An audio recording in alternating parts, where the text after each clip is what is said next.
म काशीराम डाँगी। यो सुनिल स्मृति साहित्य महोत्सवको दोस्रो तथा अन्तिम दिनको दिउँसोको प्रहरमा हामी उपस्थित भएका छौँ। यो दोस्रो सेसनमा हामी चाहिँ गाउँ जाने बाटो अन्तर्गत हाम्रा दुईजना जनप्रतिनिधिहरू गाउँपालिकाका अध्यक्षज्यूहरूसँग हामी छलफल गर्दैछौँ। खास गरी 2072 को संविधानले परिकल्पना गरेको स्थानीय तह, स्थानीय सरकार, सिंहदरबार गाउँमा भन्ने प्रसङ्गलाई चाहिँ यहाँ उल्लेख गर्ने सन्दर्भमा स्थानीय तह, खास गरी गाउँपालिकाले हाम्रा गाउँठाउँमा के कस्ता गतिविधि गरेका छन् र त्यो सिंहदरबारको बाटो गाउँसम्म आयो कि आएन भन्ने सन्दर्भलाई त्यहाँ जोड्न आवश्यक हुन्छ भन्ने मलाई लाग्दछ। यस सन्दर्भमा यही कार्यक्रम भइरहेको सुनिल स्मृति गाउँपालिकाका अध्यक्ष श्री वीरेन्द्र घटी मगरज्यू र यहाँभन्दा उत्तरतिर पर्ने सुनसरी गाउँपालिकाका अध्यक्ष श्री आशबहादुर रक्तिमज्यूसँग छलफल गर्न गइरहेको छु। यो सन्दर्भमा खास गरी एक दुई चरणमा रहेर म पुरा छलफल गर्नेछु। खास गरी रोल्पाको पूर्वी तथा उत्तरी क्षेत्रमा पर्ने यी दुईवटा गाउँपालिका रोल्पा जिल्लाको मूल धारभन्दा धेरै टाढा छन् भन्ने विकासको हिसाबले भनिन्थ्यो र अहिले त्यसको मापन कसरी गर्न सकिन्छ, के अहिले पनि हामी दुर्गम भन्छौँ भन्नुपर्ने छ। यी प्रसङ्ग र उहाँहरूको विकास योजना सम्पन्न गर्ने सवालमा, स्थानीय तह नेतृत्व गर्ने सवालमा कतिको सजिलो अप्ठ्यारो छ भन्ने कुराको प्यारिस्ट पनि यहाँहरूको अनुभवबाट प्राप्त गर्न सक्छौँ भन्ने मलाई विश्वास छ। र अन्तमा यहाँहरू उपस्थित हुनुभएका सम्पूर्ण जनसमुदायबाट उहाँहरूप्रतिका केही प्रतिक्रियाहरू लिने, समय बचेको सन्दर्भमा लिने अपेक्षा राख्दछु। र म सर्वप्रथम वीरेन्द्र घटी मगरज्यूलाई प्रश्न राख्दछु। यही सुलिचौर रहेको गाउँपालिकाको नेतृत्व गरिसकेपछि अहिलेसम्म आउँदाखेरि लगभग उत्तरार्धतिर यहाँहरू आफ्नो कार्यावधिको उत्तरार्धमा हुनुहुन्छ। यो क्रममा के कस्तो विकासको अनुभव छ र यहाँलाई आफ्नो उद्देश्य, आफ्नो योजना कार्यान्वयन गरेको जस्तो लाग्छ कि लाग्दैन भन्ने सन्दर्भमा यहाँ प्रश्न सुरु गर्दै यहाँको अनुभव राख्नुको लागि म अनुरोध गर्छु। धन्यवाद काशीरामज्यू। यहाँले जो प्रश्न गर्नुभएको छ यहाँको प्रश्नप्रति म आभार व्यक्त गर्न चाहन्छु। सुनिल स्मृति गाउँपालिका अवश्य पनि यो रोल्पा जिल्लाको पूर्वी बेल्टमा अवस्थित छ, सबैलाई अवगत भएकै विषय हो। र हाम्रो गाउँपालिका 8वटा वडा सहितको गाउँपालिका रहेको छ। अनि यहाँहरूलाई यहाँकै मिडियामा पनि भन्न चाहन्छु र धेरैले जानकारी पनि छ। र सुनिल स्मृति गाउँपालिका हामीले 25 वर्ष दृष्टिकोण राखेर हामीले एउटा गाउँपालिका आवाधिक योजना तयार गरेका छौँ। त्यो आवाधिक योजना जो तयार गरिएको छ त्यो खाकाको आधारमा हामीले चाहिँ केही विकास निर्माणका कामहरूलाई अगाडि बढाउने काम गरिरहेका छौँ। र लाग्छ हामी यो सँगसँगै हामी बस्तीबाट आम जनताहरूको भन्नुहोस् न माग, आम जनताहरूको भावना, आम जनताहरूको डिमान्ड अनुसार योजनाहरू हामी छनौट गर्ने गर्दछौँ प्रत्येक आर्थिक वर्षमा। र ती यो जनताका माग भएका योजनाहरूलाई हामीले प्राथमिकरण गर्दै हामीले कार्यान्वयन गर्ने काम गरिरहेका छौँ। र अनुभवको हिसाबले हामीलाई यो 3-4 वर्षको अनुभव के छ भन्नुहुन्छ भन्दा धेरै जसो हाम्रो समुदायहरूको माग, जनताको माग, हामीलाई बाटो चाहियो, हामीलाई चाहिँ फुलफुलेसा चाहियो, हामीलाई खानेपानी चाहियो, हामीलाई बिजुली चाहियो भन्ने नै अत्याधिक जनताको माग यो भएको कारणले हामीले ती मागलाई नै अलिक बढी प्राथमिकतामा राख्यौँ र ती कामहरूलाई अहिले हामीले अगाडि बढाएका छौँ। मलाई लाग्छ हामी बस्तीसम्म बाटो पुर्याएका छौँ होइन, विभिन्न टोलसम्म पनि हामी बाटो पुर्याउने काम गरेका छौँ, बाटोघाटोहरू पुर्याउने काम गरेका छौँ। त्यस्तै बिजुली हामी सबै जनताको घरमा बिजुली पुर्याइदिने कोसिस हामीले गरेका छौँ। धेरै जसो सुरेश्वरी गाउँपालिकाका घरहरूमा बिजुलीहरू पुगेको छन्, बत्तीहरू बलेको छ। फोनको हिसाबले सबैको हात हातमा अहिले भन्नुहोस् न 4G सेवा सुरेश्वरी गाउँपालिकामा सुचारू छ। सबै ठाउँ फोनहरू लाग्ने गर्दछन्। हामी जनताको गाँसमा स्वास्थ्य शिक्षा सम्बन्धी कुरालाई पनि हामी प्राथमिकता राखेका हौँ र ती कामहरूलाई पनि हामी जनताको बास निर्माण गर्नको निम्ति हामी सुरक्षित छानो हामी वितरण गर्ने काम गरिरहेका छौँ। शिक्षाको क्षेत्रमा हामी कम्तीमा पनि 12 कक्षासम्मलाई हामी अनिवार्य शिक्षा भनेका छौँ र शिक्षालाई अलि राम्रो शिक्षाको गुणस्तर अलि सुधार गर्नुपर्छ हामीले भनेका छौँ। त्यस्तै स्वास्थ्यको हिसाबले पनि हामी 2082 सालसम्म हामी यो के भन्छ यो बालबालिका सँगसँगै यो यसलाई चाहिँ अन्त्य गर्ने भन्ने कुरा पनि हामीले गरिरहेका छौँ। बाल विवाहलाई न्यूनीकरण गर्ने कुरा गरिरहेका छौँ। होम डेलिभरीलाई हामी अन्त्य जिरोमा झार्ने हाम्रो उद्देश्य गरिरहेका छौँ। यिनै कुराहरूमा केन्द्रित भएर हामी चाहिँ अहिले अगाडि बढिरहेका छौँ र पछिल्लो हाम्रो अनुभूति के छ भन्नुहुन्छ भन्दाखेरि मानव विकास क्षेत्रमा शिक्षा स्वास्थ्य क्षेत्रमा नै अलि बढी बजेट छुटाउनुपर्छ र यो क्षेत्रको विकास अलि छुटिरहेको छ। यो क्षेत्रलाई नै अलिक जोड दिनुपर्छ भन्ने हाम्रो अहिले लास्ट निष्कर्ष रहेको छ। अब सुनसरी गाउँपालिकाका अध्यक्षज्यूको धारणा पनि सुनौँ। धन्यवाद काशी सर प्रश्नको लागि। घरभित्रका र बाहिरबाट आउनुभएका सम्पूर्ण पाहुना साथीहरूलाई मेरो जेरो आज जुन विषयमा गाउँ जाने बाटो भनेर कन्टेन्ट राखेर जो बहस गराउँदै हुनुहुन्छ यो विषय यसो हेर्दाखेरि गाउँ जाने सुलिचौरबाट थबाङसम्म जाने बाटो फिलिली, सुलिचौरबाट जेलवाङसम्म जाने फिलिली, सुलिचौरबाट गामसम्म जाने बाटो फिलिली सिद्ध यो बुझिन्छ। र यसको अलिक भाष्ट अलिक गहिराइमा जाँदाखेरि अहिले भन्छौँ नि हामी सिंहदरबारको अधिकार गाउँ गाउँमा घर घरमा त्यो विषयसँग रिलेटेड बनाएर जो विषय छनौट गर्नुभएको छ म त गम्भीर छु। किन भन्नुहुन्छ भने हामी त्यो बाटो बनाउनको लागि निकै दुःख गऱ्यौँ।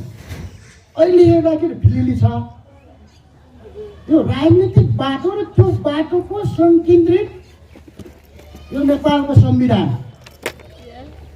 यो मेरो पनि हो, यो उहाँको पनि हो, यो उहाँको पनि हो, यो तपाईँ सबैको यसमा सबैको साझा अपनत्व र अधिकार सुनिश्चित छ र यसमा टेकेर अर्को छ स्थानीय सरकार सञ्चालन ऐन 2074लाई टेकेर अहिले हामी गाउँमा जनताको भारी मत लिएर विश्वासको आधारमा सिंहदरबारबाट जनताको अधिकारलाई हामी अगाडि बढाइराखेका छौँ, काम कार्य गरिराखेका छौँ। यो गर्ने सन्दर्भमा स्वाभाविक रूपमा म सुनसरी गाउँपालिकाको अध्यक्षको हैसियतले तपाईँहरूको बिचमा उपस्थित भएर यहाँ कुरा राख्दै गर्दाखेरि म अलि भावुक पनि छु। रोल्पा जिल्लामा हाम्रो 10वटा स्थानीय तह हो र 70.80% मगर समुदाय, आदिवासी जनजाति समुदाय, 20.10% दलित समुदाय। यो समुदाय नेपालकै सूचकाङ्कमा सबैभन्दा पछि परेको जाति हो। त्यो जातिहरूको नेतृत्व म आशबहादुर कुनमला त्यो जातिलाई अरू सरहमाथि उठाउनको लागि निकै गम्भीरतापूर्वक निकै मेहनतका साथ अगाडि बढ्नुपर्ने स्थिति छ र रोल्पा जिल्लामा यहाँहरूलाई मैले चाहिँ जानकारी गर्नु पर्दाखेरि इन्डिकेटरमा सबैभन्दा पछि परेको सुनसरी गाउँपालिका र हामी यहाँ आउँदै गर्दाखेरि यो विषयमा मैले गरेको काम सुनाउँदै गर्दाखेरि यो शास्त्रीय बखानतिर चाहिँ होइन, हामीले गरेको काम तपाईँहरूले सुन्नको लागि र यहाँ बहस गराउनको लागि यो बहसको यो टेबलमा ल्याउनु भएको छ र हामी सुनसरी र सुनिल स्मृति गाउँपालिकाको अध्यक्षहरूले हामी बहस गर्दै गर्दाखेरि हामी यो व्यवस्था ल्याउनको लागि इनिसिएटरकर्ताहरू पनि हौँ। 2052 भन्दा अगाडि घनीभूत तयारी गरेर दाङ्ग बन्दुक पड्काएर एउटा निचोटमा पुर्याएर एउटा उपलब्धिसहित यसलाई संस्थागत जोग बसालेर अझ अगाडि बढ्नको लागि हामी अहिले लागिरहेका छौँ। तपाईँले हेरिराख्नु भएको छ, उहाँको हात छैन। यही उपलब्धिको लागि मेरो आँखा छैन। यो बिचबाट अहिले जनताको नेतृत्व गर्दै गर्दाखेरि स्वाभाविक रूपमा अहिले भनिन्छ नि, गाउँमा सिंहहरू आए, खाएर मोताएर धाँधेर गरेर पल्दिएछन् भन्ने छ। त्यति मात्र हो त पैसा, त्यति मात्र हो त जवाब। त्यसो हुँदाखेरि अहिले हामी त्यति मात्र होइन, हामी गरी पनि राखेका छौँ। केही तथ्यगत विषयहरू चाहिँ हामी चाहिँ अहिले छलफलको क्रममा हामीले उद्घाटन गर्नेछौँ, उत्खनन गर्नेछौँ। र यसरी जाँदै गर्दाखेरि जनताको सीमित सोचहरू, आवश्यकताहरूलाई सीमित स्रोत साधनले हल गर्दाखेरि हाम्रो अनुभूति कहाँ छ भने अहिले आजकल चिसो मासमा सानो सिरक टाउको छोप्दा खुट्टा हाल्ने, खुट्टा छोप्दा टाउको हाल्ने जस्तो अनुभूतिको बिचबाट सापेक्षित सन्तुष्टिका साथ जनताको विकासलाई अगाडि बढाएका छौँ। र अगाडि बढाउने क्रममा अहिले हामी पहिलो कुरो पूर्वाधारका कामहरूमा चाहिँ हामी अगाडि बढ्यौँ। पहिलो कुरो बाटो एउटा मेरुदण्ड हो, त्यहाँबाट हामी सुरुवात गऱ्यौँ। त्यसपछि बिजुली, त्यसपछि सञ्चार, त्यसपछि पुल पुलेसा, हाट बाटतिर जाँदाखेरि, त्यसपछि सब बाटतिर जाँदाखेरि मानव संसाधन पुँजीको विकासमा शिक्षालाई उठायौँ, स्वास्थ्यलाई उठायौँ, सभ्यताका कुरा गऱ्यौँ, सरसफाइका कुरा गऱ्यौँ, कुपोषणलाई हटाउने कुरो गऱ्यौँ। यतातिर हामी चाहिँ तीव्रताका साथ अहिले जो तार ढङ्गले आफ्नो ठाउँमा चाहिँ लागिराखेका छौँ र सुनछडी गाउँपालिका सशक्त रूपमा लागिराखेको हो। यो सिंहदरबारबाट बाटो गाउँसम्म पुर्याउनका निम्ति जुन सङ्घर्ष गर्नु पर्यो र सङ्घर्षको का क्रममा चाहिँ यहाँले आफ्नो कठोर चाहिँ सङ्घर्षका बेलामा आफूले अङ्ग पनि गुमाउनु परेको सन्दर्भमा उल्लेख गर्नुभयो। अब म उहाँलाई नै प्रश्न सोध्न दोहोऱ्याउन चाहन्छु। खास गरिकन त्यत्रो सङ्घर्ष पछाडि एउटा सीमान्तबाट अधिकार ल्याएर गाउँमा एउटा स्थानीय तह बनाइसकेपछि, गाउँमा सरकार बनाइसकेपछि साधारण मान्छेहरूको चाहना, साधारण मान्छेहरूको माग के हुँदो रहेछ? तपाईँलाई चाहिँ पहिलो कार्यावधि कार्यकालको समानताको स्मरण र अहिलेसम्म आउँदाखेरिको मान्छे, आम मान्छेको चाहना के हुँदो रहेछ? यहाँसम्म आउँदाखेरि धेरै रिसर्चहरू पनि गऱ्यौँ, त्यसलाई प्रयोग पनि गऱ्यौँ र त्यसलाई विकास पनि गऱ्यौँ। यसरी अगाडि बढ्दै जाने क्रममा अहिले जनताको धेरै ठुलो चाहना, सगरमाथा चढ्ने माग छैन। अहिले जनताको अमेरिका घुम्ने माग छैन। सानो तिनो छ तर महत्त्वपूर्ण मागहरू छ। र हामी विगत सदियौँदेखि लड्दै आएको काठमाडौँ केन्द्रित एकात्मक राज्य व्यवस्थालाई भत्काएर त्यहाँको अधिकार जनताको घरमा ल्याउने कुरोमा चाहिँ हामी सफल भएका छौँ। र यही सन्दर्भसँग जोडिन्छ फेरि जनयुद्ध, जनआन्दोलन, त्यसपछि आएर अहिलेको यो संविधान। केन्द्रीकृत रूपमा यो संविधान सबै नेपाली जनताको पुँजी हो। र केही गामको त्यो दाजु, उसको खुट्टा पटपट्टि फुटेको छ, आजभोलि चप्पल छैन उसको खुट्टामा, काँडाहरू भाँच्दै रगत चुहाउँदै आफ्नो जीविकोपार्जन गरिराखेको छ। त्यो दाजुको अधिकार यहाँ छ। त्यो लेखिएको अधिकारको आधारमा मलाई शिक्षा चाहियो। अलिक आँखा बाटाहरूको त काठमाडौँ दाङ तल झरिसके। मेरो स्रोत छैन, मेरो स्कुल नै हो, यहाँको स्कुल राम्रो हुनु पर्यो, यही माग छ। म काठमाडौँ, म बुटोल गएर उपचार गर्न सक्दैन, मेरो गोजीमा पैसा छैन, मेरो स्रोत छैन। त्यसकारण यहाँ मलाई राम्रो उपचारको प्रबन्ध हुनु पर्यो, यही छ माग। मेरो गाउँमा पानीको धारा छैन, म गाई, भैँसी, कुकुर, भैँसी सबैले त्यही एउटै कुवाबाट पानी पिइरहेका छौँ। शुद्ध पानी हुनु पर्यो, उहाँको माग त्यो छ। त्यसकारण गाउँ समाज अहिले कृषिमा निर्भर छौँ। कृषिलाई आधुनिकीकरण, कृषिलाई व्यवसायीकरण र कृषिबाट हामीलाई आत्मनिर्भर हुने बाटो चाहियो। राज्यले त्यो पहिल्यै दिनु पर्यो। मागहरू यसरी आइरहेका छ। सानो टुक्रा पाइप चाहियो। मेरो गाउँको नजिकै मेरो छोरा छोरी साना 5 वर्षको 3 वर्षको बच्चा पढ्ने स्कुल चाहियो। माग साना साना छन् तर महत्त्वपूर्ण मागहरू छ। ती मागहरूलाई हामीले गम्भीरतापूर्वक लिएर त्यही विषयलाई जहाँ दुखिरहेको छ, जहाँ दुखेछ भन्ने मागहरू आउँछ, त्यहाँ हामी उपचार, त्यहाँ ट्रिटमेन्ट गर्न चाहिँ प्रक्रियामा हामी स्थानीय सरकारको हैसियतले लागिरहेका छौँ। अध्यक्ष, अब राजनीतिक सङ्घर्ष गरेर अधिकार प्राप्त गर्ने जुन आन्दोलनमा यहाँ प्रत्यक्ष रूपमा सहभागी हुनुभयो, यो सङ्घर्ष अहिले अध्यक्षले भने जस्तै चाहिँ गाउँघरमा आएपछि मान्छेहरूको चाहना बेग्लै प्रकारको छ। यो सङ्घर्ष सजिलो कि त्यो सङ्घर्ष सजिलो? अवश्य पनि काशीजी, अब सुनसरी गाउँपालिका अध्यक्षज्यूले विषयवस्तु जो राख्नुभएको यथार्थ विषयवस्तु राख्नु भएको छ। पहिलो कुरो, हामी रोल्पालीहरू हिजोको एकात्मक व्यवस्थाले हामी रोल्पालीहरूले उपेक्षित गर्यो। मलाई लाग्छ हाम्रा, म आफै त सुनेको होइन तर अग्रज हाम्रा पुर्खाहरूलाई मैले उहाँहरूको मुखबाट सुनेको कुरा, हिजो सिंहदरबारबाट लेखेको चिठी, रोल्पा भनेर लेखेको चिठी डोल्पा पुग्ने गर्दथ्यो। सिंहदरबार हेर्दा रोल्पा त्यति दूर दराज, रोल्पा कहाँ हो, कुन ठाउँ हो थाहा थिएन, हुलाकेले डोल्पा पुऱ्याइदिने गर्दथ्यो। बरु डोल्पा परिचित थियो, डोल्पाको बारेमा जानकारी चाहिँ सिंहदरबारलाई थियो तर रोल्पालाई त्यो किसिमको जानकारी थिएन सिंहदरबारको नजरबाट हेर्दा। त्यसैले हामी सबै रोल्पालीहरूले के कुरा अनुभूति गर्यौँ भन्दाखेरि हिजोको व्यवस्थाले हामी रोल्पालीहरूलाई उपेक्षित गर्यौँ। रोल्पालीहरूको भावना, मर्म, मागलाई बुझ्न सकेन।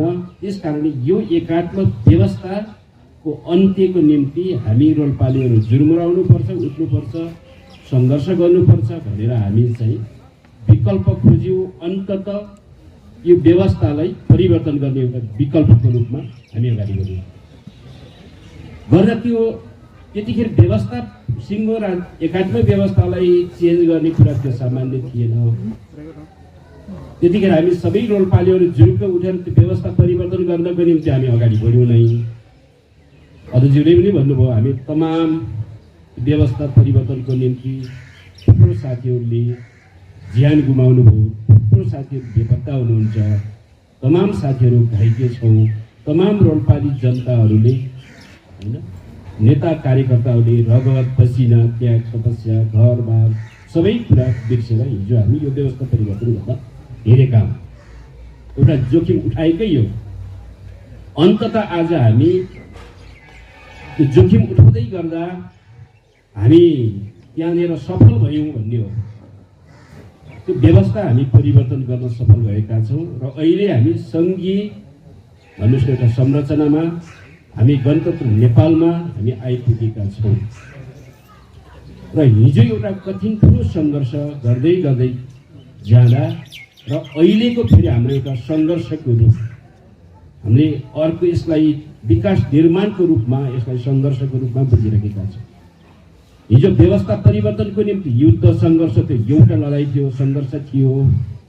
अहिलेको हाम्रो सङ्घर्ष भनेको अब के हो भन्नुहुन्छ भन्दाखेरि रोल्पाको विकास निर्माण हाम्रो सङ्घर्ष हो भन्ने हामीले बुझिराखेका छौँ। र यहाँको विकास निर्माणको कामलाई जनताको भन्नुहोस् न डिमान्डलाई होइन, मागलाई विकास निर्माणको माध्यम मार्फत अब हामी नेतृत्व गर्नुपर्छ, यसलाई सङ्घर्षकै रूपमा लिनुपर्छ। यो पनि सामान्य छैन, किनकि अन्य जिल्लाहरू भन्दा हामी रोल्पालीहरू युद्धको कारणले हिजो केही पछि परेका छौँ। रोल्पाको जति पनि विकास निर्माणको अवस्था अहिले देखिराख्नु भएको छ, यो विकास निर्माण हामी 10-15 वर्षमा गरेको विकास निर्माणको कामहरू हो। योभन्दा अगाडि रोल्पा जिल्ला अझै भन्नुहोस् न अप्ठ्यारो अवस्थामा थियो विकास निर्माणको दृष्टिकोणले हेर्दाखेरि। त्यसैले हामी अहिले के हाम्रो मूल्याङ्कन हो भन्नुहुन्छ भन्दा रोल्पा अन्य जिल्लाको तुलनामा हामी पछि छौँ। हामी अन्य जिल्लाभन्दा माथि अहिले राम्रो बनाउन त हामी सक्दैनौँ, तर अन्य जिल्लाको हाराहारीमा रोल्पाको विकास गर्नुपर्छ। त्यो विकासको नेतृत्व चाहिँ अब हामीले गर्नुपर्छ। यसलाई सङ्घर्षकै रूपमा हामीले लिनुपर्दछ। हामी 10वटा स्थानीय तह हुनु हामी छौँ, स्थानीय सरकारका नेतृत्वहरू हामी छौँ। हामी सबैले यसलाई चाहिँ सङ्घर्षकै रूपमा विकास निर्माणको हिसाबले यसलाई नेतृत्व गरौँ भन्ने कुरा नै हाम्रो आन्तरिक बुझाइरहेको छ। त्यस्तै सङ्घ प्रदेशमा जानुभएका साथीहरूसँग पनि सांसद मन्त्रीहरूसँग पनि हामी यही ढङ्गले छलफल गरेका छौँ र यसलाई एउटा सङ्घर्षकै रूपमा लिएको कुरा मैले राख्न चाहेँ। म यहाँ स्मरण गर्न चाहन्छु, स्थानीय तहको नेतृत्व गरिरहे पनि उहाँहरू दुवैजना चाहिँ राजनीतिक रूपमा दाबीका साथ भन्न सकिन्छ कि केन्द्रीय नेतृत्वमा पुग्ने हिम्मत उहाँहरूसँग छ, नेतृत्व क्षमता छ भन्ने स्मरण गराउन चाहन्छु। र यो सन्दर्भमा उहाँहरूको एउटा सौभाग्य पनि हो भन्ने चाहन्छु। यहाँहरूको गाउँपालिकामा नेतृत्व गर्ने अवसर प्राप्त गर्नुभयो र आफ्ना योजनाहरू कार्यान्वयन गर्ने प्रयास गरिरहनु भएको छ। अब त्यो यहाँहरूको ठ्याक्कै राजनीतिक अधिकार प्राप्त गर्नका निम्ति यहाँहरू करिब 10 वर्ष चाहिँ सङ्घर्षमा होमिनुभयो र ठिकै त्यो बेलामा चाहिँ स्थानीय तहहरू खास गरी त्यति बेलाको गाउँ विकास समिति वडाहरूमा विकासको गति रोकिएकै हो। त्यसले गर्दा त्यो जिम्मेवारी 10 वर्षको थपेर जिम्मेवारी त्यो अवधिलाई 20 वर्ष मान्ने हो भने 20 वर्षको अवरुद्ध भएको विकास यहाँहरूको जिम्मामा चाहिँ आएको छ र त्यो अवरुद्ध विकासलाई पुरा गर्नको निम्ति आफ्नो जिम्मेवारी पनि आइपरेको सन्दर्भमा अब यहाँले प्राप्त गरेको अधिकार सूची र खास गरी सङ्घ र केन्द्रबाट सङ्घ र प्रदेशबाट प्राप्त हुने बजेट र आफ्नो आम्दानी आय स्रोतको हिसाबले गर्दाखेरि यहाँहरूको उद्देश्य पुरा गर्नको निम्ति पर्याप्त बजेट सहयोग अनि जनशक्तिको अवस्था के कस्तो छ, कस्तो लाग्छ? जनशक्ति स्थानीय तहमा यो सङ्घीय कानुनकै समस्या छ। हामी यो पहिलो चरणको जनप्रतिनिधिहरू सङ्घीय शासन प्रणाली लागू भइसकेपछि पहिलो जनप्रतिनिधिहरू हामी चुनौतीको बिचबाट सौभाग्यशाली पनि हौँ। हामी यति कठिनाइ पनि बेहोर्यौँ कि कस्तो भन्दाखेरि 2 भाइ छुटिसकेपछि जग्गा विभाजन गर्ने बेला बिचमा एउटा साँठ काट्ने चलन छ हाम्रो परम्परामा। अनि पछि हलो जोड्दै जाँदाखेरि यताको फालो पनि घुमाउँदाखेरि त्यही लाग्ने, उताको फालो पनि त्यही लाग्ने, त्यो पोइन्टमा हामी रह्यौँ। र कहिलेकाहीँ भन्ने पनि गर्छन्, सुनिन्छ, साँझ बिहान अँध्यारो बेला, साँझ अँध्यारो बेलासम्म बिहान अँध्यारो खुल्ने बित्तिकै भेटिने सरकार, स्थानीय तहको सरकार, स्थानीय सरकार, कहिलेकाहीँ झस्सो झुसो देखिने प्रदेश सरकार, टिभीमा देखिने र सुनिने सङ्घीय सरकार। त्यसो हुँदाखेरि अहिले सबैभन्दा समस्या स्थानीय तह जुन अधिकार प्राप्त भयो, अधिकारलाई कार्यान्वयन गर्नको लागि त्यो ढङ्गको फङ्सनहरू बनाउनको लागि अहिलेको कानुन, अहिलेको व्यवस्था के छ भने नेपालको सन्दर्भमा हाम्रो सङ्घीयताको अभ्यास अलिकति माथि फर्किएको छ, अलिकति स्वायत्त छ, पूर्ण त स्वायत्त छैन। कानुनले सङ्घ प्रदेशले के भन्छ र कानुन बनाऊ यति त पाछौँ है। नेपालको सन्दर्भमा यो ऐतिहासिक उपलब्धि हो। अहिलेसम्म हाम्रो जुजु बाजे, हाम्रो बादसम्म थिएन। अहिले हाम्रो पालामा आउँदाखेरि हाम्रो कानुन हाम्रो सन्दर्भ बनाउन पाउने भयौँ। तर माथि कसैको नजुडाउ भनिदिएछ, त्यसलाई पनि हामी ख्याल गर्नुपर्ने कुरो हुन्छ।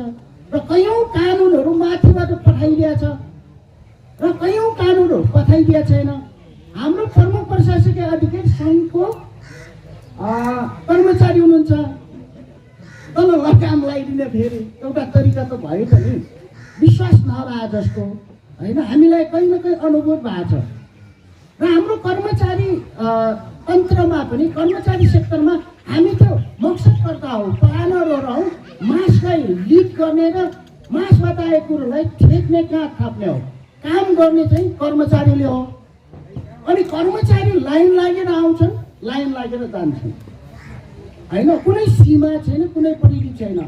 2 वर्ष, 2.5 वर्ष, 3 वर्ष ठाउँमै बसेर काम गर्नुपर्छ है भन्ने कुनै कानुनी मान्यता पनि छैन, होइन? नयाँ लोकसेवा पास गरे साथीहरू लाइन लागेर आउनुभयो, फेरि लाइन लागेर जानुभयो, है? गर्दाखेरि बडो सङ्कट छ जनशक्तिको हिसाबले पनि। यति भनेपछि तपाईँहरू बुझ्नु भएको छ स्थानीय तहको चाहिँ जनशक्तिको इम्प्लिमेन्टेसन पावरको, मेन पावरको चाहिँ समस्या कहाँ हो भन्ने कुरा हामीले निकै ठुलो मात्रामा चाहिँ बेहोरिराखेका छौँ। र अर्को कुरो, नेपालको सङ्घीयता अहिले अलिक बढी चाहिँ माथिमुखी नै हो। हाम्रा रिसोर्सहरू थुप्रै छ, विकास हामीले चाहन्छौँ, त्यत्रो रिसोर्स भएर पनि नगर्ने भन्ने क्वेसन त उठ्छ। तर आज जन्मेको बच्चा भोलि त टुकुर डुब्न त सक्दैन नि त। यो प्राकृतिक सिद्धान्तलाई पनि अलिकति ख्याल गर्नुपर्ने, त्यहाँ पनि समस्या भएको छ। र मैले त के भन्छु भने 1 दशक 2 दशकसम्म सङ्घले पुरा भक्कु मात्रामा बजेट दिएर चाहिँ स्थानीय तहहरूलाई चाहिँ सपोर्ट गर्नुपर्छ, ठुल्ठुला बहुआयामिक योजनाहरू चाहिँ राखिदिनुपर्छ। र अब त्यो उठिसकेपछि त्यहाँको रोयल्टी ल तिमीहरूको है यति प्रतिशत हामीलाई नभन्दासम्म हाम्रो रिसोर्सहरू जति छ त्यो त्यही खन्किराखेको हुन्छ। त्यसकारण अहिले हामी बजेट बााउन्ड्रीको हिसाबमा हेर्दाखेरि हामी सँगसँगै भर पर्नुपर्ने स्थिति छ। हाम्रो अनुभव छ, हामी 2074 साल असार 14 गते निर्वाचित भयौँ, अध्यक्ष हुनुहुन्छ, हामी निर्वाचित भयौँ। हामी 18-19 गतेतिर हामी शपथ ग्रहण लियौँ। शपथ ग्रहण लिइसकेपछि त्यो वर्षको आर्थिक वर्ष हामी, म मेरो सन्दर्भ कुरा गर्दैछु, अरू उहाँको विषयमा त उहाँले गर्नुहुन्छ, अरू ठाउँको कुरा गर्ने मलाई त्यति अधिकार छैन, यहाँको मूल्याङ्कन गर्दा होइन। म त मेरो गाउँपालिकाको कुरा गर्ने हो, कसरी गर्दैछु भन्ने कुरो। त्यसकारण 16.5 करोड, त्यतिखेर कृष्णबहादुर महरा अर्थमन्त्री हुनुहुन्थ्यो, 16.5 करोड बजेट आयो। हामीले 400 योजना चाहिँ सञ्चालन गऱ्यौँ। सेकेन्ड आर्थिक वर्षदेखि हामीले जम्मा 6 करोड 6.5 करोड परिचालन गऱ्यौँ, है? त्योले दलितको पनि हल गर्नु छ, महिलाको पनि हल गर्नु छ, विद्यार्थीको, शिक्षकको, होइन, घाइते अपाङ्गको, होइन, कृषिको, होइन, सबैतिर हामीलाई 5वटा शीर्षक दिएको थियो, त्यहाँ पनि उपशीर्षकहरू छुनै पर्यो। नछुने बित्तिकै सिस्टमले इन्ट्री गरिदिएन, बडा समस्या छ क्या। यो ढङ्गको चाहिँ हाम्रा समस्याहरू छन्। यद्यपि त्यो बिचबाट सापेक्षिक रूपमा मैले फेरि पनि दोहोऱ्याएँ, हामी सुरुको वर्ष म्याक्सिमम हाम्रो बजेट अहिलेसम्म कहाँ गऱ्यौँ भन्दाखेरि स्कुलको भवन छैन, स्वास्थ्यको भवन छैन, हामीसँग स्वास्थ्यको मेन पावर छैन। सुनसरी गाउँपालिकामा हामीले 60-70 जना त गाउँपालिकाले त्यो पनि राजस्व 5 भित्रको बजेटबाट करारमा कर्मचारी राखेर हामीले दुधराज गाममा, सिउरीमा, भुसमाङमा हामीले स्वास्थ्यको सेवा दिनुपर्ने एकदमै जटिल समस्याहरूको बिचबाट हामी अगाडि बढेका छौँ।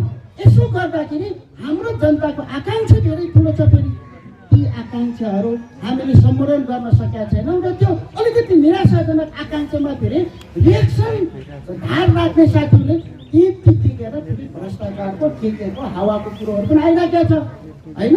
यस्तो प्रकारको। त्यसो हुँदाखेरि यो ढङ्गले कार्यान्वयन गर्दाखेरि हाम्रो रिसोर्सका कुराहरू पनि मैले त यो कार्यक्रम मार्फत के पनि भन्न चाहन्छु भने अहिले समथिङ खतिवडा अर्थमन्त्री हुनुहुन्थ्यो हाम्रो केपी शर्मा, युवराज खतिवडा, उहाँको पालादेखि स्थानीय तहमा बजेट कति आयो?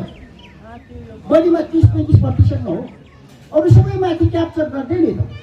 सङ्घीय सरकारसँग उहाँको पनि हो, मेरो पनि हो, हामी सबैको गुनासो त्यो 60% स्थानीय तहलाई दिएर त्यहाँको सापेक्षतामा नीति विधि अनुगमनमा तय गरेर त्यसलाई ठिक ढङ्गले सञ्चालन परिचालन भयो होइन त्यहाँ गर्नु पर्थ्यो। लाज लाग्छ कि कहिलेकाहीँ सङ्घीय सरकारको कहिलेकाहीँ 500 रुपियाँको स्वास्थ्यको कार्यक्रम सिधै बनेर आउँछ क्या, 500 रुपियाँको गर्दाखेरि हामी कार्यान्वयन तिमीले गर भन्छ, होइन? पैसा कार्यक्रम बनाइदिन्छ 500 रुपियाँ हुने काम हो। सङ्घीयता फलिपाप हुन्छ कि के हुन्छ, होइन? यस्तो प्रकारको अब प्रदेशले अब औजारको, कृषि औजारको चाहिँ कोटेसन खोला भन्छ, रियल कुरो के कोटेसन खोल क्या भन्छ, हामीले दरखास्त आह्वान गर्छौँ अनि सूचना पठाइदिन्छ। पछि प्रदेशले जुन दुकानबाट कम्पनीबाट तोकेको त्यहाँबाट सामान किन भन्छ, गाह्रो छ क्या, जतिबित्ति गाह्रो छ। यो बिचबाट हामी काम गरेर व्यवस्था गरिराखेका छौँ। यस्तो छ हाम्रो अवस्था। अब खास गरिकन यहाँनिर गाउँ विकास के अरे गाउँपालिकाले प्राप्त गरेको अधिकार हुँदाहुँदै पनि योजना कार्यान्वयन गर्ने सन्दर्भमा समस्याहरूको बारेमा सार्वजनिक गरिसक्नु भएको छ। अब अध्यक्ष काममा खास गरी अधिकार प्राप्त गरिसकेपछि आफ्ना योजनाहरू कार्यान्वयन गर्ने सन्दर्भ र खास गरी जनताले चाहेका योजनाहरूको सम्बोधन गर्ने सन्दर्भमा यहाँहरूले जुन समस्या सङ्घ र प्रदेशबाट चाहिँ प्राप्त बजेटको कम बेसी योजना कार्यान्वयन हुन नसक्ने सन्दर्भको कुरा छ। यहाँले आफ्नो चाहिँ नि पहलबाट कस्तो खालको व्यवस्था सङ्घमा र प्रदेशमा सुझाव दिन पर्यो, अब कस्तो खालको भयो भने पनि यहाँहरूको योजना कार्यान्वयन हुन सक्छन् प्र्याक्टिसमा हुँदाखेरि। धन्यवाद काशीजी। अब यो निकै महत्त्वपूर्ण विषय राख्नु भएको छ। हामी यो विषयमा धेरै छलफल पनि गरिराखेका छौँ। विभिन्न औपचारिक या अनौपचारिक रूपमा। पहिलो कुरो त सङ्घीय सरकार, प्रदेश सरकार र स्थानीय सरकार जो तीनवटा सरकार देशमा छ, हामीलाई आफ्नो अधिकार पनि छ, केही साझा र एकल अधिकारहरू छ। त्यो विषयमा हामी प्रष्टै छौँ जस्तो लाग्छ। र अलि बढी हामीले छलफल कहाँ उठेर गरिराखेका छौँ भन्नुहुन्छ भन्दा सङ्घीय सरकारको पनि एउटै भूगोल, एउटै जनता, प्रदेश सरकारको पनि एउटै जनता, एउटै भूगोल र स्थानीय तहहरूको पनि हामीले सरकारै भन्दैछौँ होइन, केही तह भन्ने पनि छ। यसको एउटै भूगोल, एउटै जनता छ। र हामीले सङ्घ, प्रदेश, स्थानीय तहले पाएको जो बजेट छ यसलाई चाहिँ हामी एउटै भूगोल, एउटै जनतामा नै हामी कार्यान्वयन गर्दैछौँ। यो कार्यान्वयन गर्दै जाँदाखेरि केही कुराहरू भन्नुहोस् न डुप्लिकेसन हुने होइन। सङ्घबाट पनि त्यही ठाउँमा बजेट परेको छ, प्रदेशबाट पनि त्यही ठाउँमा परिरहेको छ र स्थानीय तहमाले पनि फेरि त्यही ठाउँमा अथवा त्यही वडा, त्यही बस्ती होइन मानै फेरि बजेटहरू चाहिँ राख्दै जाँदा बजेटको अनब्यालेन्स भयो, विकासको अनब्यालेन्स भयो भनेर अलि बढी हामी यहाँ छलफल गरिराखेका छौँ। कुनै जहाँ अलि पहुँच राख्ने, जहाँ अलि भन्नुहोस् न दौडधुप गर्न सक्ने समुदाय छ, त्यो बस्ती छ अथवा त्यो ठाउँ छ, त्यहाँको भन्नुहोस् न साथीहरू हुनुहुन्छ, सङ्घसँग, प्रदेशसँग, स्थानीय तहसँग पनि बजेट लिएर बजेट परेको छ। तर जुन अलि दूरदराजको बस्ती छ त्यहाँ दौडधुप गर्न सक्दैन होइन, अलिकति माग पेस गर्न सक्दैन, उसले मेलो मेसो पाइराखेको हुँदैन, ती त्यस्ताहरू ठाउँहरू अलिकति छुटिराखेका छन्। त्यसैले यसलाई सन्तुलित विकास र बजेट वितरण गर्नको निम्ति हामीले के भनेका छौँ भन्नुहुन्छ भने सङ्घीय सांसद, प्रदेश सांसद अथवा सङ्घीय सरकार, प्रदेश सरकारसँग कम्तीमा पनि स्थानीय सरकार, हामी यो तीनवटा सरकारको बिचमा अलिकति बजेट ल्याउनुभन्दा अगाडि कोअर्डिनेसन गरौँ, छलफल गरौँ र सन्तुलित विकास र बजेट विनियोजन गरौँ भन्ने कुरा हाम्रो छलफल भइरहेको छ। एउटा समस्या यो छ, हामी छलफल गर्दै आइरहेका छौँ तर यसलाई अलि सुधार गर्न सकिएको छैन। अहिले पनि आयो सङ्घीय सांसदज्यूहरूले, मन्त्रीज्यूहरूले अलि भन्नुहोस् न, उहाँहरूलाई नै विभिन्न क्षेत्रबाट माग चाहिँ भएको छ, विभिन्न बाध्यताहरू पनि होला। उहाँहरूले अलि भन्नुहोस् न, अलि आफूले रुचाएको ठाउँमा बजेटहरू विनियोजन गर्ने, विकास गर्ने। त्यस्तै प्रदेशमा पनि त्यस्तै यहाँ अब हामीलाई पनि भन्छन्, फेरि साथीहरूले भन्छन् उहाँ होइन, यस्तो वडाबाट फेरि यसलाई हामी चाहिँ अलिकति सन्तुलन गर्ने प्रयास गरिरहेका छौँ। यहाँनिर एउटा समस्या मैले देखिरहेको छु। दोस्रो कुरा, सङ्घीय सरकार र प्रदेश सरकार उहाँहरूसँग पर्याप्त भन्नुहोस् न कर्मचारी छैन। अध्यक्षज्यूले भनिसक्नुभयो, यहाँ भन्नुहोस् न 5 लाख 10 लाखको कार्यक्रम सङ्घीय सरकार, प्रदेश सरकार र त्यो किसिमको कार्यक्रम पर्छ, त्यसको कार्यान्वयन गर्ने भन्नुहोस् न उहाँको कर्मचारी होइन, भन्नुहोस् न काठमाडौँदेखि आउनुपर्छ, भुटोलदेखि आउनुपर्छ, गर्दा आउँदा जाँदा नै भन्नुहोस् न ठिकै होला जस्तो। त्यसले विकास निर्माणको भन्नुहोस् न आकार देखिन्छ कि देखिँदैन त, रिजल्ट आउँछ कि आउँदैन त भन्दाखेरि अन्तत फेरि त्यो पनि भन्नुहोस् न रिजल्ट त्यति सोचे जति नआउने सँगसँगै अनुगमनको कुराहरू पनि छ होइन, पाटापक्षहरू पनि छन्, त्यसको अब क्वालिटीको कुरा कस्तो छ, यी सबै कुराहरू अलि मिलिरहेका छैनन्। यसलाई चाहिँ मिलाउनु पर्छ भनेर हामी जोरदार छलफल चाहिँ गरिरहेका छौँ। सम्भवतः यो एकैचोटि सम्भव हुँदैन रहेछ, अब आउँदा दिनहरूमा यो सुधार हुँदै जाला भन्ने म आशा राख्न चाहन्छु। खास गरी अहिले प्राप्त अधिकारको कुरा गर्ने हो भने यहाँहरू आफ्नो क्षेत्रमा आफ्नो गाउँपालिकामा चाहिँ योजना बनाउन सक्नुहुन्छ, योजना कार्यान्वयन गर्न सक्नुहुन्छ, अनुगमन गर्ने अधिकार छ, सबै अधिकार भएको हुनाले यहाँले भन्नुभयो अघि सङ्घ र प्रदेशबाट पनि यी जनताको लागि गर्ने हो भने हामीसँग पनि समन्वय गर्नुपर्छ भन्ने सन्दर्भले हामी यसको लागि चाहिँ अब एक हिसाबले प्रदेशको चाहिँ जुन संरचना छ, प्रदेशको संरचना हामीलाई सहयोग गर्ने मात्रै हुनु पऱ्यो भन्ने खालको एक खालको सुझावको रूपमा प्रदर्शन। हजुर, मैले भन्न खोजेको जस्तै सङ्घ प्रदेशबाट कार्यान्वयन हुने योजनाहरू अनुगमनको हिसाबले त हामी अनुगमन गर्न सक्छौँ होइन, अनुगमन गर्न सक्छौँ, तर त्यसको छनौटको हिसाबले त्यसले कार्यान्वयनको हिसाबले सङ्घ प्रदेशबाट नै गर्नुपर्ने भएको हुँदाखेरि त्यसलाई अलि प्रभावकारी ढङ्गले कार्यान्वयन गर्नु पर्यो भन्ने हाम्रो सङ्घ प्रदेशसँग सुझाव हो। अब यहाँ अनुगमनको हिसाबले हामीले अनुगमन गर्ने गर्दछौँ, त्यसको क्वान्टिटी कस्तो भयो होइन, कसरी भइरहेको छ, समयमा भयो या भएन, यी कुराहरू हामी चाहिँ अनुगमन गर्दै सल्लाह सुझाव दिने कुरो गरिरहेका छौँ। यही कुरा नै मैले राख्न चाहन्छु। अब यहाँहरूको अझै गाउँघरमै जाने प्रयास गरौँ। अब यहाँले गाउँपालिकाको अध्यक्ष भइसकेपछि जुन सुरुमा योजना ल्याउनु भयो होला, त्यसपछि जनताको आवाज बुझ्नुभयो होला, माग बुझ्नुभयो होला र रोल्पा यस्तो जिल्ला बनेको छ अहिले बाल विवाहको, बेरोजगारीको, त्यसपछि आएर लगायतको हिंसात्मक केही हिंसाजन्य गतिविधिहरू बढ्ने, आत्महत्याको सङ्ख्या पनि गर्नेको सङ्ख्या पनि बढी भएको जिल्लाको रूपमा बुझ्ने गरिन्छ। कता कता यो देख्दाखेरि अहिलेको यस्तो परिवर्तित अवस्थामा आइपुग्दाखेरि पनि किन यस्तो हुने गर्छ भन्ने सन्दर्भमा हामी चिन्तित हुनुपर्ने बेला छ। यही सन्दर्भमा अध्यक्षलाई प्रश्न राख्न चाहन्छु।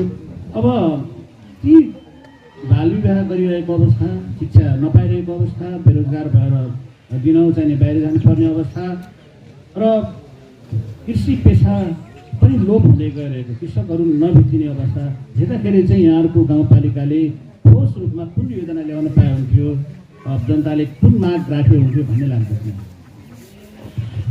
यहाँले सही प्रश्न गर्नुभएको छ। यो निकै गम्भीर, निकै अब मर्म सहितको यो प्रश्न छ। विशेष गरी हामी परिवर्तन बाहिर रूपमा त हामी परिवर्तन केही गऱ्यौँ, केही भएको हामी पाउने गर्दछौँ, तर यसको सार वस्तुमा हेर्दा हाम्रो चेतना, यहाँको रहनसहन अनि यहाँको टोटल हाम्रो अवस्थाले हेर्दाखेरि अवश्य यहाँले भने जस्तै केही भन्नुहोस् न विकृति विसङ्गतिहरू छन्। पूर्वाधार क्षेत्रको काम, जनताको डिमान्ड, हामी आउने बेला जनताको डिमान्ड अलिक बढी त्यो भयो, हामीले त्यसलाई प्राथमिकतामा राख्यौँ नै।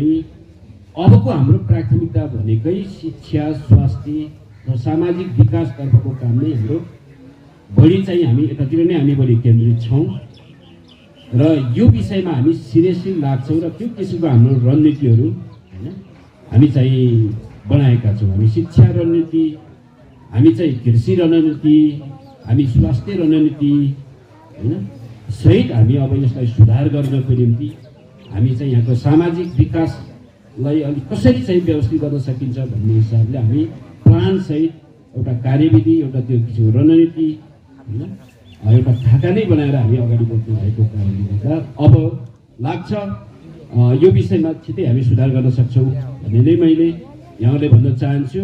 र अघि पनि मैले भने 2082 सम्म हामीले बाल विवाह न्यूनीकरण गर्ने भनेर अहिले हाम्रो सुनिश्चित गाउँपालिकामा हामी विभिन्न अहिले टोल स्तरमा, वडा स्तरमा विभिन्न गतिविधिहरू गरिरहेका छौँ। बाल विवाह पनि एउटा ठुलो समस्याको रूपमा हाम्रो अगाडि छ। त्यसको निम्ति हामी विभिन्न सङ्घ संस्थाहरूलाई, क्लबहरूलाई, राजनीतिक कर्मीहरूलाई, सबै साथीहरूलाई हामी साथ लिएर यसको बारे एउटा अभियानै चलाएर 2082 सम्म यसको अन्त्य गर्ने गरी हामी सोचेका छौँ। र अन्ततः यहाँले जो विषयवस्तु राख्नुभयो यो निकै महत्त्वपूर्ण विषय हो। यो फेरि रातारात भन्नुहोस् न यो परिवर्तन चेन्ज आइहाल्ने विषय पनि रहेन रहेछ। यसको निम्ति केही समय लाग्दो रहेछ। हामी त्यसको सुधार सुरुवात गरेका छौँ। अध्यक्षज्यू, अब धेरैको चाहिँ प्रश्न हुने गर्छ। यहाँ अघि मैले उठाएको प्रसङ्गहरू जस्तै सबै गाउँपालिका पनि यो समस्या छ रोजगारको सन्दर्भमा। अर्को कुरा चाहिँ स्वरोजगारको सवालमा चाहिँ गाउँपालिकाले स्थानीय सरकारले डोजर ल्याएर डोजर मात्रै चलाइरहेको छ, पेट्रोल डिजल खर्च गरेर चाहिँ नि विदेशीलाई पैसा दिइरहेको छ भन्ने खालको प्रसङ्गहरू छन्। यो यहाँले पनि भन्नुभयो अघि गजदम्ब राजा जसरी बसेका छन् गाउँपालिकामा, यसरी ठुलो भएको छ मान्छे भन्ने जसरी आरोपहरू आउँछन् भन्नुभयो। यो सन्दर्भलाई फेस गर्दाखेरि चाहिँ यहाँले कति उनीहरूको माग चाहिँ सत्य हो भन्ने जस्तो लाग्छ? अहिले हामी कार्यान्वयन गर्दै अगाडि बढ्दै जाने क्रममा हामीले केही विषयहरू पोजिटिभली हामी सकारात्मक ढङ्गले उत्थान गऱ्यौँ। हामी फर्स्ट र लास्टमा मान्छे होइनौँ, होइन? हामी पछि अरू आउनेछन्। अहिले पनि हामी एक्लै गरिराखेका छैनौँ, सबैले गरिराखेका छौँ। र हामीले जुन समस्याहरूलाई स्थानीय सरकारले हामीले निराकरणको लागि जुन प्रयत्न गरिराखेका छौँ, ती समस्याहरू निकै डरलाग्दो छ। मागहरू धेरै उचाइबाट आउँछ। मलाई कहिलेकाहीँ अलिकति खिन्नता पनि लाग्छ। सुनसरी गाउँपालिकामा 88.50% कृषिमा निर्भर हामी सुनसरीवासीहरू। अहिले पछिल्लो स्थितिमा सोचाइ नै चेन्ज आएको छ। अहिले विशेषतः अन्तर्राष्ट्रिय मजदुर अनि त्यहाँबाट आउने रिमिट्यान्स अनि हाम्रो गाउँ समाजबाट बसाइ सर्ने क्रम तीव्र। त्यो दुईटा कारण थियो। एउटा राम्रो शिक्षा भएन, भित्री कारणहरू धेरै होला नि। बाहिर देखाउने रिजन उनीहरूले एकदम कति देखिन, यहाँको स्कुल राम्रो भएन, यहाँ उपयुक्त डाक्टर पाइएन। यो दुईटा कारणले अहिले गाउँबाट विस्थापित हुने तीव्र छ समस्याहरू। बाल विवाहको कुरो गर्नुभयो उहाँले। बाल विवाहको लागि म घुँडा घसेर लागेँ। कयौँ कुराहरूलाई हल गर्यो, यो त झन् जति जिस्कायो त्यति निस्किँदै जाने यो प्रकारको चाहिँ देखिया छ। तर त्यो हल नगरी नहुने विषय बनेको छ। बाल विवाह रोक्नको लागि हाम्रा समस्याहरू, होइन? त्यसपछि आउँदाखेरि कयौँ बाल विवाह लुकी लुकी गरिदिने। गाउँपालिकाको अध्यक्ष, गाउँपालिकाको उपाध्यक्षको लागि बाल विवाह रोकिदिने जस्तो हाम्रो जनचेतनाले गर्दाखेरि चाहिँ अहिले म गाउँ गाउँ बस्ती बस्तीमा जान्छु, घर घरमा जान्छु। त्यहाँ जाँदाखेरि उमेर नपुगेका बालबालिकाहरूबाट जन्मेको बालबालिकाहरू पुरै लाता लथ्यौरो, कोही हिँड्न सक्दैनन्, कोहीको खुट्टा बाङ्गो छ, कोही सुस्त मनस्थितिका डरलाग्दो छ, होइन? अघिल्लो आर्थिक वर्ष 77-78मा सुनसरी गाउँपालिकाले हामीले समीक्षा गर्दाखेरि 3 जना बालबालिकाहरू कुपोषणको कारणले मृत्यु हुनु पुग्यो। त्यो गम्भीर विषय। अनि त्यो रिसर्च गर्दै जाँदाखेरि त्यो अलिक बढी चाहिँ दलित समुदायमा त्यो देखियो। त्यसको लास्ट निचोड कहाँ होला? चेतना स्तर। र त्यो अलिक बढी कुपोषण अहिले कहाँ देखिएको छ भन्दाखेरि बा पनि आमा पनि रक्सी खाँदै हिँड्नेहरूमा त्यो कुपोषण देखिएको छ। हाम्रा समस्याहरू यस्ता जटिल छन्। अनि कृषि क्षेत्रमा हामीले व्यवसायीकरण गर्ने भनेर जेलबाङमा हरेक वर्ष 8 लाख 10 लाख हामीले चाहिँ सुनसरी गाउँपालिकाले बजेटिङ गर्छौँ। त्यहाँ स्मार्ट कृषि, आधुनिक कृषि गाउँ बनाउनेतिर लागिराखेका छन्। भेडी पालन गर्ने भनेर हामीले 20 लाख सङ्घीय सरकारसँग भित्री गाममा लागू गऱ्यौँ। बङ्गुर पालन गर्ने भनेर 308-10 हुँदाखेरि बङ्गुर पाठा मैले किसानहरूलाई वितरण गर्ने। आजकल त तिनी बङ्गुर त रुँदैछन्। 1 वर्ष भएको मैले हेर्न गएको 5 धार्मिक पनि नहुने जस्तो छ। यस्तो भर्खर गएको हेर्नुहोस् है। गर्दाखेरि हाम्रो नेपालको तथ्याङ्क छ नि, हरेक वर्ष सरकारी जागिर खान सक्षम उमेर 5 लाख आउँछ युवा। सबैलाई सेतो कमिज ओढाएर टेबलमा लेखेर खुवाउने जागिर त छैन। हामीले स्वरोजगार बनाउने हो, हामीले तालिम दिलाउने हो, होइन? तालिम दिलाउनुको लागि युवाहरूलाई कोहीलाई कपाल काट्ने सिकायौँ, कोहीलाई कृषि बाख्रा पालन सिकायौँ। अनि पानी कहाँ बिग्रियो भन्नुहुन्छ भने अहिले अलिकति हाम्रो समस्याहरू ल तालिम छ यति दिने बाख्रा पालन तालिम भन्दाखेरि अध्यक्षज्यू प्रमुख प्रशासकीय अधिकारीज्यू दैनिक भत्ता कति छ यहाँबाट आइदिन्छन् क्या होइन त्यसपछि त्यहाँ भत्ता पाउँछ कि पाउँदैन खाना के पाउँछ 3 टाइम कि 2 टाइम गर्दा अहिले हाम्रो एकदम जटिल समस्या यहाँ छ युवा साथीहरूलाई अहिले प्रधानमन्त्री रोजगार कार्यक्रम अहिले गाउँ गाउँमा हाम्रो 3 वर्ष चल्यो आउँदैनन् बा ल आउनुहोस् भर्नुहोस् भन्दाखेरि अब राज्यले एउटा नमस्कृत गरेर अहिले 570 हो क्या 70 कि 75 अहिले चाहिँ त्यो भएको छ पोहोर साल 570 रुपियाँ थियो अब के भन्छन् यस्ता 570 हामी त उतातिर गएर त हामी चाहिँ कति खान्छौँ 800 900 1000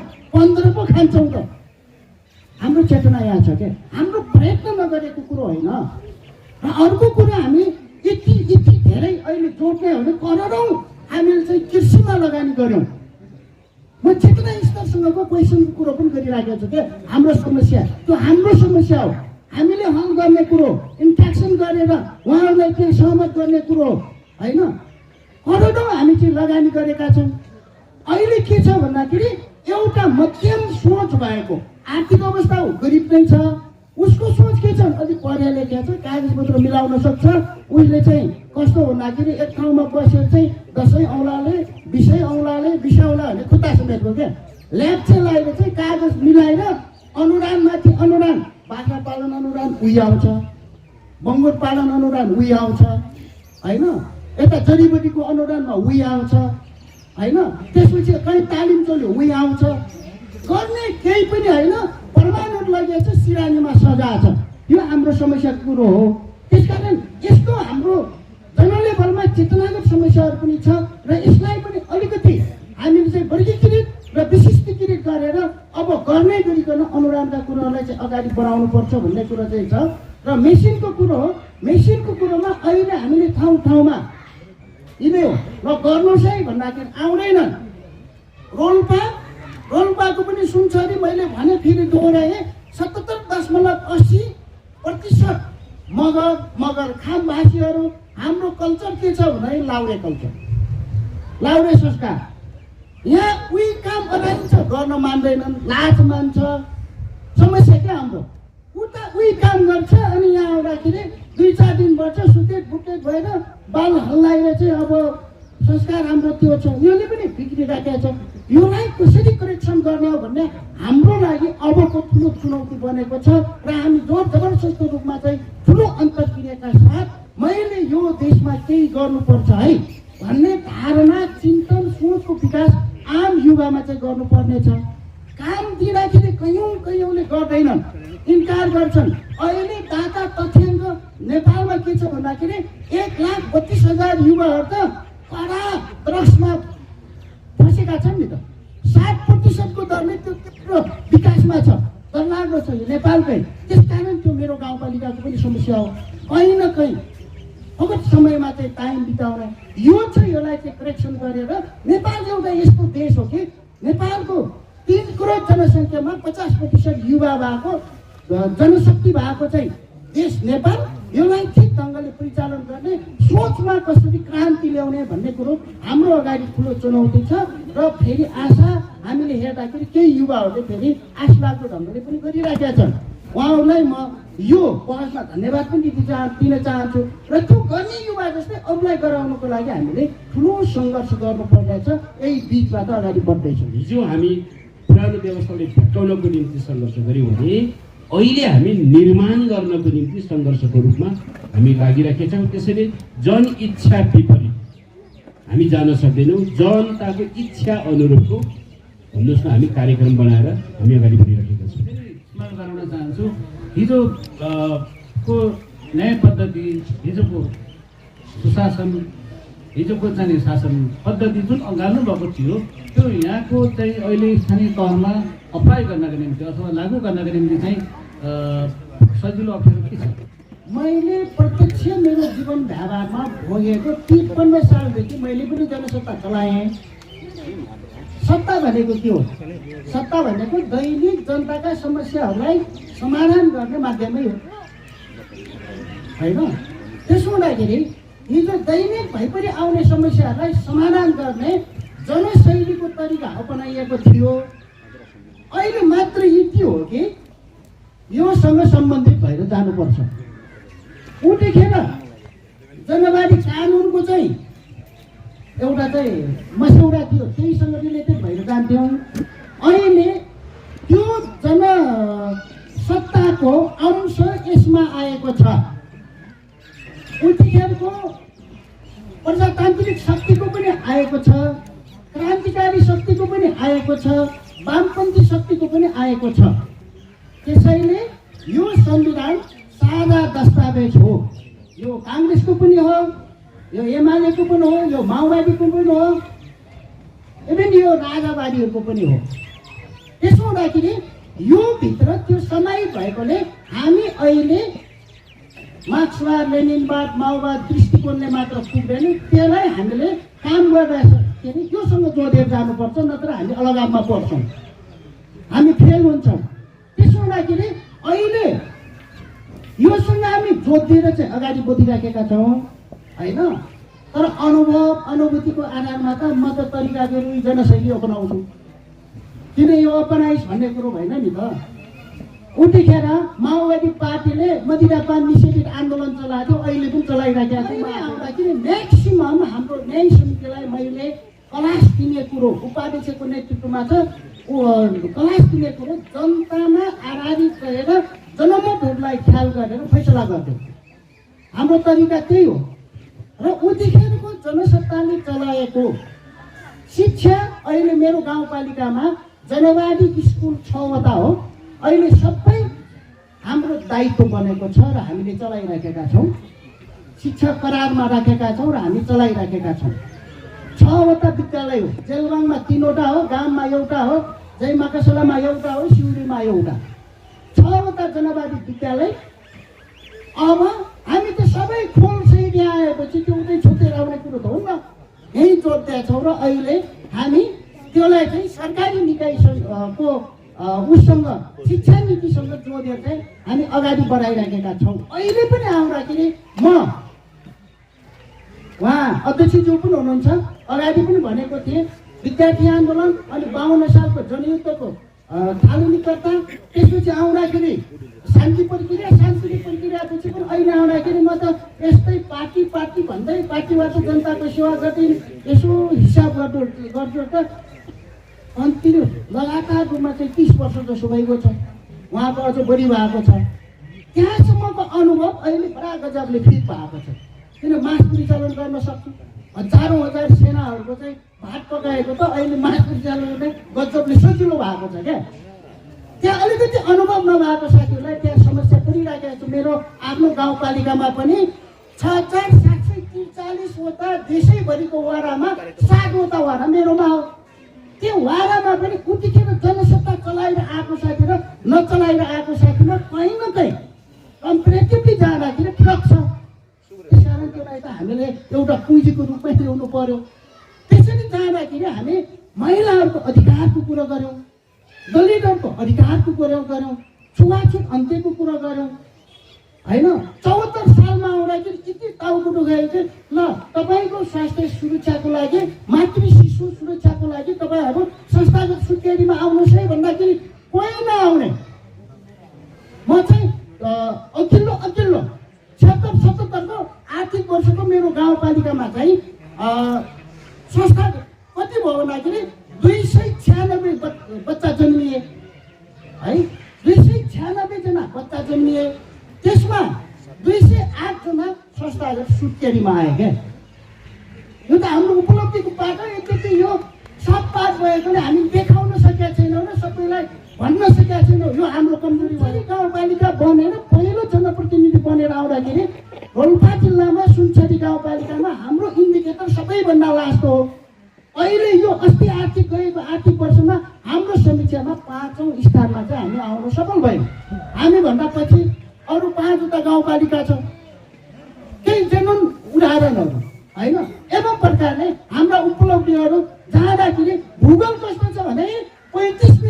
माथिबाट खनेर ल्याउँदाखेरि 5 मिटर बाटो बन्छ। के गर्नुहुन्छ? एकदम गाह्रो। त्यसो हुँदाखेरि तैपनि हामी चाहिँ 8,626 मिटर बाटो खन्यौँ होइन। यसरी केही उपलब्धिहरू महत्त्वपूर्ण छ। गर्न धेरै गऱ्यौँ, धेरै गर्न बाँकी छ र कार्यान्वयनकै बाटोमा जाँदाखेरि अहिले यो संविधानको मूल मर्म भनेको समानुपातिक, यहाँ सर्वस्वीकार्य विषय 4वटा क्लस्टरमा हो। हाम्रो समस्या नेपालमा त्यो काङ्ग्रेसले पनि स्वीकार छ, त्यो एमाले, त्यो माओवादी, त्यो सबैले स्वीकार्य विषय भनेको जाति, वर्ग, क्षेत्र, लिङ्गको समस्या हो नि।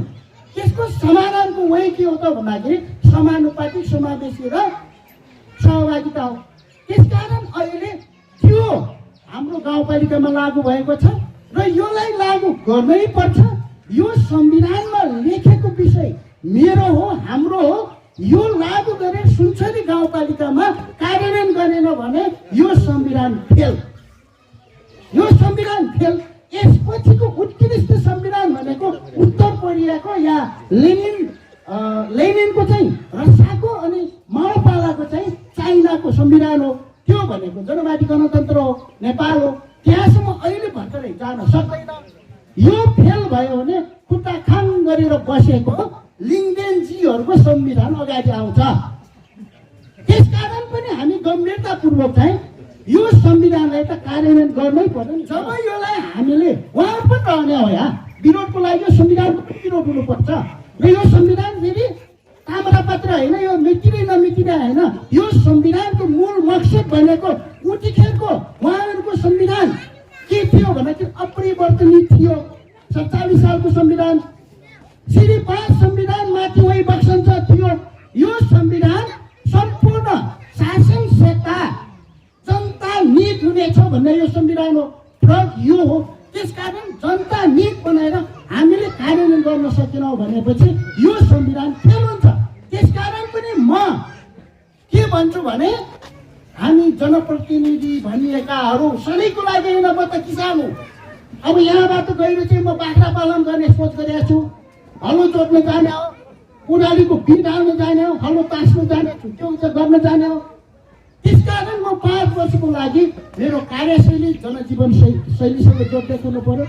मेरो जीवनशैली भाष्ट राजा महाराजाको जस्तो भने पनि म राजा महाराजाको जस्तो उहाँले जस्तो गर्ने पक्षमा हामी छैनौँ। सरल आतो पिठो दियो खाएर जनताको बिचमा रहेर चाहिँ हामी चाहिँ यो संविधानमा आधारित रहेर कार्यान्वयन प्रक्रियालाई हामी चाहिँ जनतालाई अधिकतम मात्रामा चाहिँ सुखी समृद्ध समाजतिर लाग्ने हो।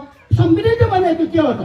हामी परिकल्पना गर्छौँ यो पाहाडको दाना राति सुतेकोलाई डाइनिया होस् न, मैदान भएको माथि प्लेन उडिराखेको छ, एकदमै झिलिमिली, त्यो प्रकारको अलिकति हाम्रो चाहिँ अति महत्त्वाकांक्षामा परिकल्पना छ।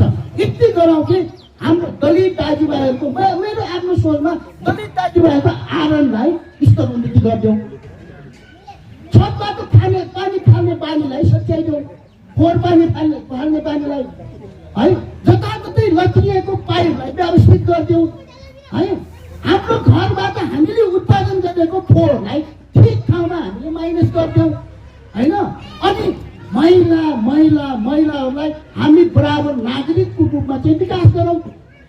हिजो सरले भन्नुभएको थियो घर घरमा उत्पीडन त त्यो सामन्तवादको नेतृत्व दल हो। सामन्तवादको अवशेष त ममा छ, तपाईँहरूमा छ। मैले यहाँ भाषण गर्दाखेरि कहिले काहीँ चाहिँ मैले मेरो चाहिँ भाडा माग्ने जाँगर चल्दैन, मेरो कपडा धुने जाँगर चल्दैन। त्यो कसले छोडेको संस्कार हो त होइन? दलित अछुटो मेरो पितृले सहदैन, झुटो हटाइदिउँ। यहाँ सानो कुरोबाट सुरु गर्छौँ। त्यसको लागि हामी जनप्रतिनिधिहरू सरल जीवनशैली, सादा र उच्च विचारशील जनतासँग जोडेर जाउँ। यो चाहिँ मान्यता हो र यसरी गइराखेको छ। धन्यवाद, धेरै धेरै धन्यवाद। यहाँहरूको बिचमा दुवैजना अध्यक्षले आफ्नो विकासको गति सुनाउनुभयो। अझ महत्त्वपूर्ण कुरा चाहिँ गर्ने हिम्मत र रोल्पा जस्तो धेरै समस्या भएको ठाउँमा जमेर गर्छ भने प्रतिबद्धता व्यक्त गर्नुभएको, त्यसलाई यहाँहरूले धन्यवाद दिन चाहन्छु र हामीले यस्तै नेतृत्वको चाहिँ अपेक्षा राख्दछौँ। आजको यो सेसन यही सकिएको घोषणा गर्दछु। यहाँहरू दुवैजना अध्यक्ष आयोजकप्रति धेरै धेरै धन्यवाद। नमस्कार।